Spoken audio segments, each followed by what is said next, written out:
Task I am doing for International FDP on environment and sustainability. The environment is very important to us, and for its sustainability, everyone should be aware of these two terms: carbon footprint and water footprint. The water footprint of a product is an empirical indicator of how much water is consumed, when and where, measured over the whole supply chain of the product. The carbon footprint measures the amount of greenhouse gases produced, measured as carbon dioxide equivalents. For environment sustainability, both the values should be low. The computer that we are using, it is causing various hazards to the environment. The e-waste that is caused because of it is causing global warming, because it is causing air pollution and water pollution. It is hazardous to human health. Unnecessary paper is printed and it is causing harms to trees.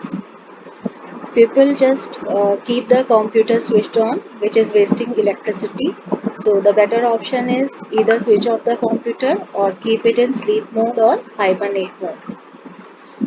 The constituents of computer are lead, which is found in the cathode ray tubes, the glass of the monitor, and the solder in the circuit board of the CPU. A CRT monitor can have up to 2.2 kg of lead based on the glass used. Lead poisoning can happen through fumes, food contamination, skin absorption. Lead is particularly harmful to children because it interferes with development of the nervous system.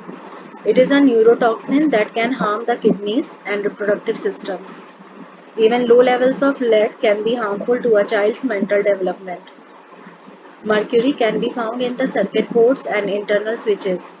Mercury poisoning can include symptoms like itching, burning of skin, skin discoloration, shedding of the skin. It is linked to brain and kidney damage and harmful to developing fetus.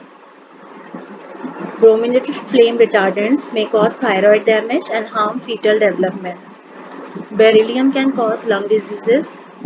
Cadmium can be found in a coating on monitor glass, batteries, chip resistors, and cables or wires.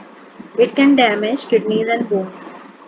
PCB, which emits highly toxic dioxin, is also harmful. All those things are generally dumped, and you can see the hazards it can have on the workers who extract uh, these metals from the e-waste. A study says that using 100 standard computers produces 69,205.8 kg carbon dioxide emissions per annum. If that theoretical office were using 100 standard computers, more than 12 hectares of UK woodland would need to be planted every year. So you can see the effect.